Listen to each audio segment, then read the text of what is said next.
Santos crown Prince से कहती है, मुझे एक रास्ते का पता है जिसकी वजह से रिफ्ट और मोस्टर दोनों को ब्लॉक किया जा सकता है। तो क्राउन प्रिंस कहता है, इसका क्या मतलब हुआ, अपने आप को एक्सप्लेन करें प्लीज। तो वो कहती है, ऐसा लगता है कि मेरे पास गॉड रेस के अलावा एक और पावर भी है। एक स्पेशल ओरेकल मुझे सिर्फ अकेली को मिला था और उस ओरेकल के हिसाब से यहाँ पर एक ट्रायल रखा गया है, लेकिन तभी वो चक्कर आने का नाटक करती है। तो क्राउन प्रिंस कहता है, प्लीज आप कहीं और चले, मैं आपको रेस्ट करने दूंगा, उसके बाद हम बात करते हैं। और थोड़ी देर बाद वो लोग एक प्राइवेट रूम में आ गए थे जो कि क्राउन प्रिंस का ऑफिस था। तो तब वो वहां टेबल पे हाथ मारते हुए कहता है, आपके कहने का मतलब है कि रेमंड ये काइलो में से किसी एक को सेक्रीफाइस करना पड़ेगा, आखिर इसका मतलब ही क्या हुआ। वो कहती है, ओरेकल के हिसाब से किसी इंटरफेरेंस की वजह से इस दुनिया में जो रिफ्ट है ना वो और जरा बढ़ गया है, लेकिन ऐसा कहा जाता है कि सिर्फ वही लाइफ फोर्स जो कि रिफ्ट के मैजिक को सरप्राइज कर सकता है ना, सिर्फ वही उसको बंद कर सकता है। तो क्राउन प्रिंस कहता है, ऐसा नहीं हो सकता। वो सोचता है, रिपोर्ट मैंने सुनी तो थी कि रिफ्ट का साइज बहुत ज्यादा बढ़ रहा है, लेकिन अगर ऐसा ही रहा ना तो एक बार फिर से डेमन के साथ हमारी ग्रेट वार होगी। और तब वो सोचता है, ये हमारा आखिरी चांस है, लेकिन मैं रेमंड को ऐसे ही सेक्रीफाइस नहीं कर सकता, वो मेरा इकलौता दोस्त है। और उसे याद आता है, जब वो छोटा था ना तो अक्सर लोग उसका मजाक उड़ाया करते थे और कोई भी उसके पास आता था ना तो उनके चेहरे पे नकाब होते थे, बिल्कुल जैसे वो उसका फायदा उठाना चाहते हो। लेकिन तब सिर्फ एक इंसान था जो कह रहा था, योर हाइनेस क्राउन प्रिंस, और वो था रेमंड, उसका दोस्त। वो कहता है, फिर से गलत, मुझे लगता है कि आप इस बार फिर से मेरे स्कोर से जीत नहीं पाएंगे। तो वो सोचता है, हालांकि मैं जानता हूँ कि रेमंड बाहर से बहुत ज्यादा टफ दिखता है, लेकिन असल में वो दिल का बहुत ज्यादा अच्छा है, मैं उसको खो नहीं सकता। लेकिन काइलो और एग्नेस, मैं अपनी बहन की खुशी भी तबाह नहीं कर सकता। तो आखिर मैं इस सिचुएशन में करूँ तो करूँ क्या। तो सेंटस कहती है, शायद मुझे लगता है अभी के लिए आपको इस बात को सीक्रेट रखना चाहिए। तो क्राउन प्रिंस कहता है, सीक्रेट, लेकिन किस वजह से। तो वो कहती है, मैं कभी एक पावरलेस कॉमनर थी और हालांकि मुझे सेंटस बनने के बाद भी स्ट्रेंथ गेन हो गई है, फिर भी बहुत सारे लोग उसको अपने पर्पस के लिए यूज करते हैं। और तब हमें उसके सेंटस बनने के कुछ दिनों बाद का सीन दिखा जाता है। जब वो बैंक्वेट हॉल में आई थी, वो सोचती है, मेरी जैसी कॉमनर के लिए ऐसी जगह पर आना जो नोबल्स के लिए है, ये तो बिल्कुल एक ख्वाब लगता है। तो तभी उसको कोई बुलाते हुए कहता है, सेंटस, आपसे मिलकर बहुत ज्यादा खुशी हुई। मैंने सुना था कि आपके पास बहुत ज्यादा एक्सेप्शनल होली पावर है, लेकिन आपकी ब्यूटी तो उससे भी ज्यादा अच्छी है। तो आपको नहीं लगता कि आपको ये टाइम हमारे साथ गुजारना चाहिए। और तभी उनमें से कोई लड़का उसकी कमर पे हाथ रखता है, लेकिन उसको ये बिल्कुल भी अच्छा नहीं लग रहा था। वो कहते हैं, आप हमारे साथ आज की रात क्यों नहीं गुजारती। लेकिन सेंटस को ये सब कुछ सुनकर बिल्कुल अच्छा नहीं लग रहा था। तो तभी वहां पर कोई आता है और उस आदमी का हाथ पकड़ लेता है। वो एक नन थी। वो कहती है, मुझे माफ कीजिएगा, लेकिन आज सेंटस लिली उनको बिल्कुल अच्छा नहीं लग रहा, तो प्लीज आप इनको जाने दें। लेकिन ये देखकर उस नोबल को बहुत ज्यादा गुस्सा आ गया था। लेकिन तभी वो सिस्टर स्माइल करते हुए कहती है, एक्सक्यूज मी, चले चलते हैं सेंटस लिली। लेकिन उसके बाद ही वो नन उसको नोबल की इंसल्ट करने की वजह से एग्जीक्यूट कर दिया गया था और उसकी इकलौती साथी भी वहां से चली गई थी। तो क्राउन प्रिंस कहता है, ये तो अब्सर्ड है, लॉ के हिसाब से कोई इतनी छोटी सी बात पर किसी को नहीं मरवा सकता। तो वो कहती है, बिल्कुल आपने सही कहा, कोई किसी को नोबल की इंसल्ट करने की वजह से मरवा नहीं सकता। लेकिन उस नन पर उन्होंने वो इल्जाम भी लगा दिए जो उसने कभी कमिट ही नहीं किए थे, इसकी वजह से उन्होंने उसकी जान ले ली। वो सोचती है, इसी वजह से ये रेमंड नहीं हो सकता, मैं रेमंड को सेक्रीफाइस होते हुए नहीं देख सकती, क्योंकि वो एक पावर होल्डर है और सारे पावर होल्डर्स में से वो तो पावरफुल मैन से भी अनटचेबल है, सिर्फ ड्यूक स्पेंसर ही मुझे प्रोटेक्ट कर सकता है। तो तब वो कहती है, मुझे माफ कीजिएगा ये कहने के लिए, मुझे लगता है कि इस सब से ऊपर भी कोई राइटियस पावर है, जैसे कि लॉर्ड स्पेंसर। लेकिन मुझे माफ कीजिएगा ऐसा रिमार्क देने के लिए, मुझे लगता है कि लॉर्ड स्पेंसर की कुर्बानी देना इस कौम के लिए बहुत ज्यादा बुरा होगा। तो क्राउन प्रिंस कहता है, नहीं, आप भी इस बात को जानती होंगी, अभी के लिए आप जा सकती हैं। वो कहती है, ठीक है मैं चलती हूँ। लेकिन पीछे क्राउन प्रिंस वहाँ पर उस कमरे में अकेला रह गया था। तो वो सोचता है, अब मैं क्या करूँ, मेरे सामने तो बहुत बड़ा मसला आ गया है। लेकिन तभी हमें हालवे का सीन दिखाया जाता है जहाँ पे हमारी हीरोइन वापस आ चुकी थी और उसके हाथ में वही लॉकेट था। वो सोचती है, आखिर वो रिफ्ट क्लोज क्यों नहीं हुई।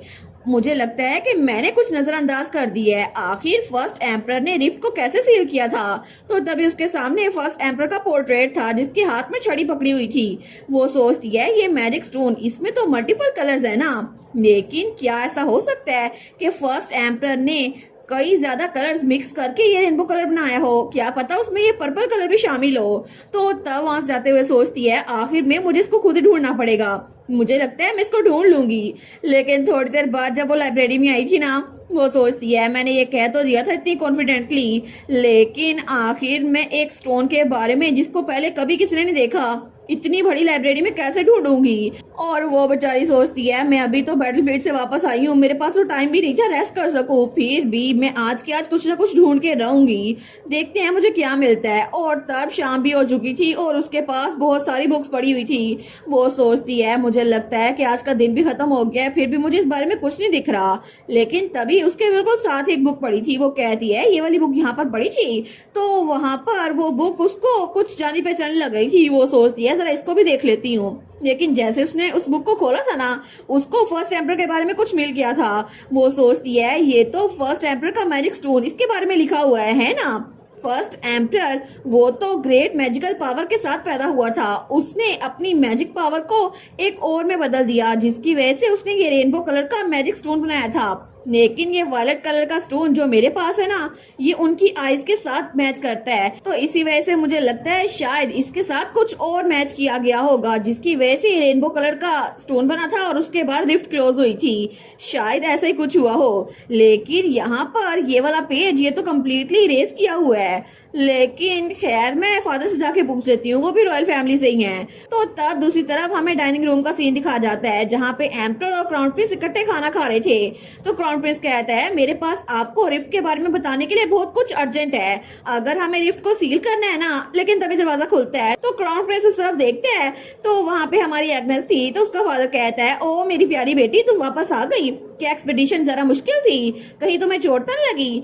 तो हमारी एग्नेस कहती है नहीं फादर मैं बिल्कुल ठीक हूँ, लेकिन मेरे पास आपके लिए पूछने के लिए कोई चीज है, क्या आपको रेनबो कलर्ड मैजिक स्टोन के बारे में कुछ पता है। तो तब ये बात सुनकर उसका फादर और उसका भाई दोनों शॉक हो गए थे।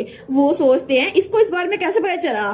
तो तब उसका फादर कहता है एग्नेस आखिर तुमने रेनबो मैना स्टोन के बारे में कहाँ से सुना। तो हमारी हीरोइन कहती है मैंने फर्स्ट एम्पर का पोर्ट्रेट देखा था और मैं तो बस लाइब्रेरी में गई थी और तब मुझे इस बारे में पता चला। तो उसका फादर एम्पर कहता है इसको तो टॉप सीक्रेट होना चाहिए था, लेकिन सारे के सारे रिकॉर्ड्स वो तो अरेज कर दिए गए थे, फिर भी अब छुपाने का कोई फायदा नहीं है, मैं तुम लोग को बता ही देता हूँ, मुझे लगता है बताने का टाइम आ ही गया है।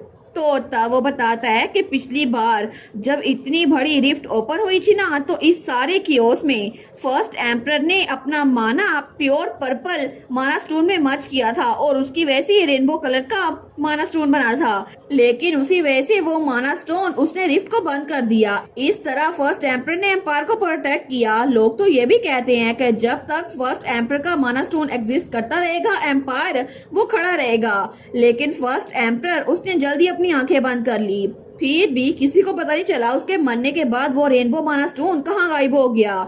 उसके बारे में किसी को कुछ सच नहीं पता चला। एम्पिरियल फैमिली ने इसको छुपाने की कोशिश की ताकि लोगों में पैनिक ना फैले, लेकिन तब उसका फादर कहता है इसी वजह से हमें उस बारे में कुछ नहीं पता ना, तो हम रिफ्ट को बंद नहीं कर सकते।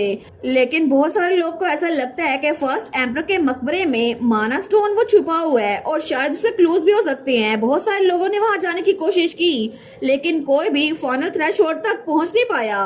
तो हमारी एग्नेस कहती है लेकिन क्यों नहीं। तो उसका फादर कहता है क्योंकि फर्स्ट एम्पर का मकबरा वो एक बैरियर के जरिए प्रोटेक्टेड है। हमारी हीरोइन सोचती है एक बैरियर, किस तरह का बैरियर, फिर भी मुझे लगता है मुझे जाना होगा क्योंकि बहुत सारे लोग हैं एम्पायर में जिनको मुझे बचाना है। इसके अलावा काइलो, बिल्कुल मुझे उसे बचाना होगा वरना उसकी जान को खतरा है। तो तब एग्नेस कहती है फादर प्लीज मुझे अलाउ करें कि मैं जाऊं। तो ये सुनकर उसका फादर और भाई वो शॉक हो गए थे। वो कहते हैं नहीं ऐसा नहीं। तो उसका फादर तो अपना ग्लास पटकते हुए कहता है मैंने तुम्हें मना किया है ना, चाहे तुम जितनी मर्जी जिद कर लो लेकिन तुम वहां पर बिल्कुल नहीं जाओगी। तुम्हें पता भी है कि उस जगह पर जाने के लिए कितने सारे लोगों ने अपनी जान गंवाई है और फिर भी तुम्हारे पास कोई रीजन नहीं है कि तुम अकेली वहां पर जाओ। तो तब एग्नेस कहती है लेकिन फादर बहुत सारे लोग अभी तक डरे हुए हैं और मैं एक प्रिंसेस और मेजर फ्लाइट होने के नाते वहां पर जाना मेरा बनता है, तो प्लीज मुझे अलाउ करें। तो तभी उसका भाई भी कहता है एग्नेस क्या तुम्हें फादर के दिल की समझ नहीं आ रही, वो नहीं चाहते कि तुम्हें कोई खतरा हो। तो उसका फादर कहता है मैं तुम्हें भी खोना नहीं चाहता, प्लीज वहाँ पे मत जाओ। और उसके बाद वो वहाँ से निकल आई थी, लेकिन वो सोचती है मैं पीछे नहीं हट सकती, मुझे लगता है मुझे वहाँ पर अकेले जाना पड़ेगा। और तब दूर खड़ा काइलो भी उसकी बातें सुन रहा था, उसको भी पता चल गया था। और तब आधी रात के वक्त हमारी एग्नेस वो अपने महल से निकलती है। वो सोचती है आई एम सॉरी फादर, लेकिन मुझे किसी बहुत करीबी को प्रोटेक्ट करना है, इसी वजह से मुझे वहाँ जाना पड़ेगा। लेकिन तब जब वो बाहर निकलने लगती है ना, वो सोचती है मैं अकेली जाना नहीं चाहती, लेकिन कालो से अगर हेल्प मांगू तो फिर भी चीजें तो उस इंसिडेंट के बाद बहुत ऑकवर्ड हो गई हैं। और तब उसे याद आता है कि जब पिछली बार वो लोग वहाँ पर रिफ्ट के पास गए थे ना, तो उसने कहा था मैंने एक प्रिंसेस के तौर पर बहुत ज्यादा रैशली एक्ट किया है, इसी वजह से मैं मेक श्योर करूंगी कि आपको रीपे कर दूं। तो काइलो कहता है मुझे रीपे कर देंगी? तो हमारी हीरोइन कहती है बिल्कुल। तो काइलो कहता है योर हाइनेस आप मुझे कंफ्यूज करती रहती हैं। तो हमारी एग्नेस कहती है सर ग्रे। वो कहता है आप तो कभी कभार बहुत ज्यादा क्लोज हो जाती हैं, लेकिन जब मैं आपको अप्रोच करने की कोशिश करता हूँ आप मुझे दूर धकेल देती हैं, आप कभी भी मुझे बताती नहीं है कि आखिर आप करना क्या चाहती हैं। क्या मुझ पे भरोसा करना बहुत ज्यादा मुश्किल है, हालांकि थोड़ा सा भी? तो हमारी एग्नेस कहती है नहीं ऐसी बात नहीं है, मैं तो बस इस बात से डर रही हूँ कि कहीं आप हर्ट ना हो जाएं। तो काइलो कहता है बस अभी के लिए इतना काफी है, मुझे लगता है हमें लौटना चाहिए मिस एग्नेस। लेकिन तब प्रेजेंट में वो सोचती है मैं क्या करूं, मैं काइलो से हेल्प तो नहीं मांग सकती। लेकिन तभी उसके सामने काइलो आ गया था। वो कहता है कि आप फिर से अकेली कहीं पर जाने की तैयारी कर रही हैं प्रिंसेस? तो हमारी हीरोइन कहती है सर ग्रे मैं तो बस रात को वॉक करने जा रही थी। तो हमारा हीरो कहता है मुझे लगता है कि मुझे आपके साथ जाना चाहिए क्योंकि मैं आपको अकेले जाने नहीं दे सकता। वैसे भी आप फर्स्ट एम्पर के टॉम में जाने की तैयारी कर रही है ना, तो क्या ये इतना मुश्किल है कि आप मुझ पे भरोसा नहीं कर सकती? तो तब हमारी हीरोइन वो कहती है आई एम सॉरी, मैं बस अभी के लिए इतना कह सकती हूँ, लेकिन मैं प्रॉमिस करती हूँ कि मैं आपको बचा के रहूंगी, आपको हर्ट नहीं होने दूंगी। तो हमारा हीरो वो भी उसकी बात थोड़ी सी समझ गया था। तो तब उसकी तरफ हटते हुए कहता है मैं कुछ ज्यादा नहीं मांग रहा, लेकिन मैं चाहता हूँ कि आप मुझे अपने आप को प्रोटेक्ट करने दें, क्योंकि मेरे लिए क्या आप इतना भी नहीं कर सकती? तो हमारी हीरोइन वो कहती है ठीक है, तो फिर मैं आपसे कहती हूँ प्लीज आज मेरे साथ चलें। लेकिन तभी वो दोनों वहाँ बात कर रहे थे तो पीछे से कोई और भी आता है। वो कहता है मैं भी आप दोनों के साथ चलूंगा। तो तब हमारी हीरोइन और कालो उस तरफ देखते हैं, तो कालो को तो गुस्सा आ गया था। तो वो था रेमंड स्पेंसर। वो कहता है एटलीस्ट आपको ट्रैप से गुजरने के लिए 3 लोगों की जरूरत होगी ना, तो मैं भी आपके साथ चलता हूँ। और वैसे भी तुम अपने आप को उनका प्रोटेक्टर कहते हो, हालांकि तुम्हें ये बात भी नहीं पता। तो कालो को तो उस पर बड़ा गुस्सा आ रहा था। हमारी हीरोइन कहती है फाइट मत करो, अब तुम दोनों आ गए हो ना, तो चलो हम लोग चलते हैं, ठीक है? वो आगे बढ़ते हुए कहती है चलो मेरे पीछे चलो, मुझे फॉलो करो। लेकिन वो दोनों उसके पीछे ही थे। और तब ये सब कुछ कोई कैमरे के जरिए दूर से देख रहा था, और वो थी सेंटस जो कि अपनी खिड़की में खड़ी ये रिकॉर्डिंग देख रही थी।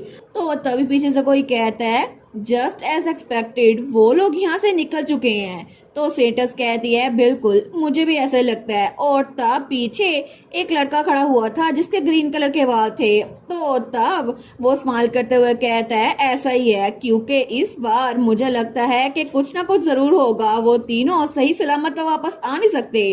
तो सेंटस कहती है बिल्कुल ड्यूक सोल्टन।